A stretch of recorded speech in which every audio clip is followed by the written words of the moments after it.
जगह बैठा।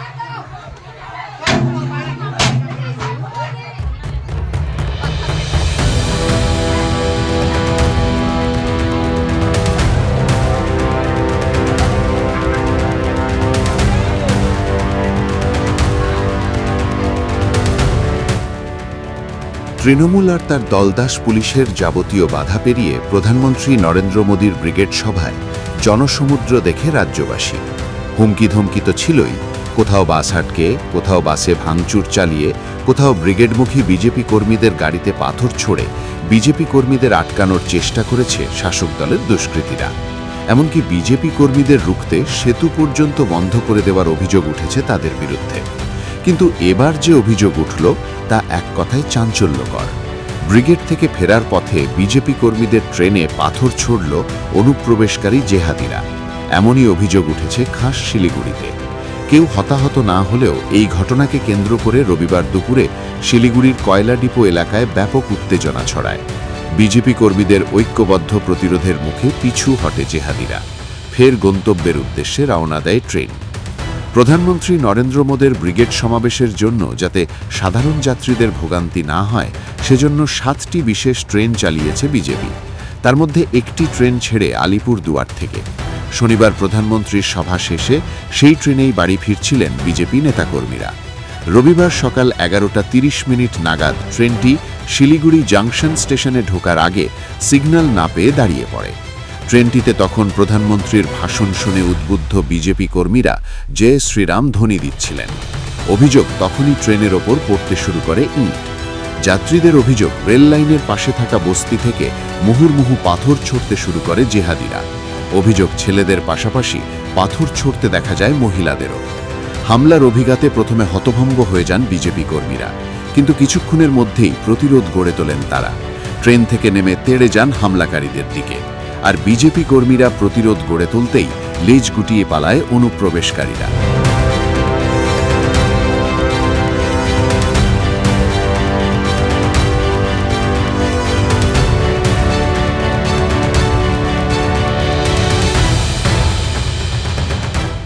ভারতীয় জনতা পার্টিকে আক্রমণ করে রোখা যাবে না, কারণ এই 26-এর নির্বাচন তৃণমূলের বিসর্জন। কারণ ওরা দেখেছে ব্রিগেড সমাবেশ 10 থেকে 12 লক্ষ লোকের সমাগম হয়েছে এবং বিজেপি আসছে, এটা তার অশ্লীল সংকেত। এই অশ্লীল সংকেত পাওয়ার পরে তৃণমূলের পায়ের মাটি সরে যাচ্ছে, যার ফলে তৃণমূলীরা আমাদের ভারতীয় জনতা পার্টির কার্যকর্তাদের ব্রিগেড সমাবেশ থেকে ফেরার পথে আক্রমণ করছে। কিন্তু আপনারা জেনে রাখুন, মিডিয়ার মাধ্যমে আমরা বলছি যে ভারতীয় জনতা পার্টি পশ্চিমবাংলায় 26-এর নির্বাচনে আসছে এবং সকল তৃণমূলকে আমরা বলতে চাই, যদি আপনারা সুস্থ পরিবেশ এবং সুস্থভাবে বাঁচতে চান, ভদ্রতা শিখুন, নম্রতা শিখুন। নাহলে ভারতীয় জনতা পার্টি আপনারা যে ভাষায় কথা বলেন সে ভাষায় জনতা আপনাদের জবাব দিবে। সুতরাং আমরা ভারতীয় জনতা পার্টি করি নিষ্ঠা এবং সততা এবং সৎ ন্যায় পরায়ণ হবে। সুতরাং আপনারা সাবধান থাকবেন এবং আগামী 26-এর নির্বাচনে তৃণমূলের বিসর্জন হচ্ছে, এটা আপনারা জেনে রাখবেন। ভাবতে পারেন, প্রধানমন্ত্রীর সভা ফেরত বিজেপি কর্মীদের ট্রেনে পাথর ছুড়তে দুবার ভাবছে না অনুপ্রবেশকারীরা। তবে কি কাশ্মীর হয়ে গিয়েছে পশ্চিমবঙ্গ? নইলে এত সাহস কোথা থেকে পায় তারা? কাদের মদতে এই অনুপ্রবেশকারীদের এত সাহস? কি মনে হয় আপনার? জানান কমেন্টে। ব্যুরো রিপোর্ট, মাধ্যম।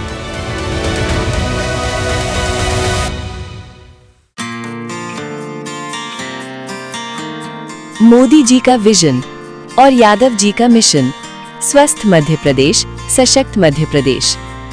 मुख्यमंत्री डॉक्टर मोहन यादव के नेतृत्व में मध्य प्रदेश सरकार का संकल्प स्पष्ट है।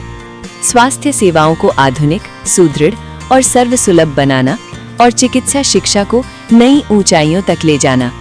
उज्जैन में प्रदेश की पहली मेडिसिटी और शासकीय चिकित्सा महाविद्यालय, जहां मिलेंगी सुपर स्पेशलिटी और मल्टी स्पेशलिटी अस्पताल, चिकित्सा एवं अनुसंधान केंद्र और विश्व स्तरीय स्वास्थ्य सुविधाएं। यही है आधुनिक स्वास्थ्य व्यवस्था की मजबूत शुरुआत।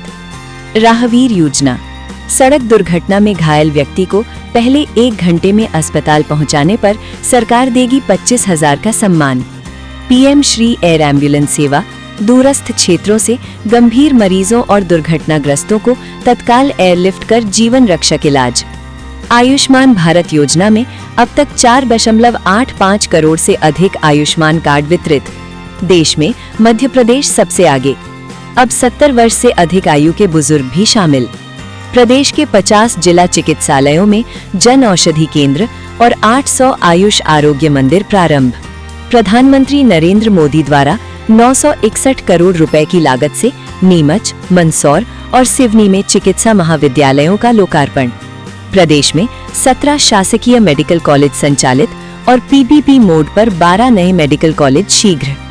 स्वास्थ्य संस्थानों में 46,499 नए पदों का सृजन। देहदान और अंगदान करने वालों का राज्य सरकार द्वारा सम्मान। हर जिला अस्पताल को एक शव वाहन। शिक्षा और स्वास्थ्य से ही समृद्ध समाज का निर्माण होता है। स्वस्थ मध्य प्रदेश, सक्षम मध्य प्रदेश।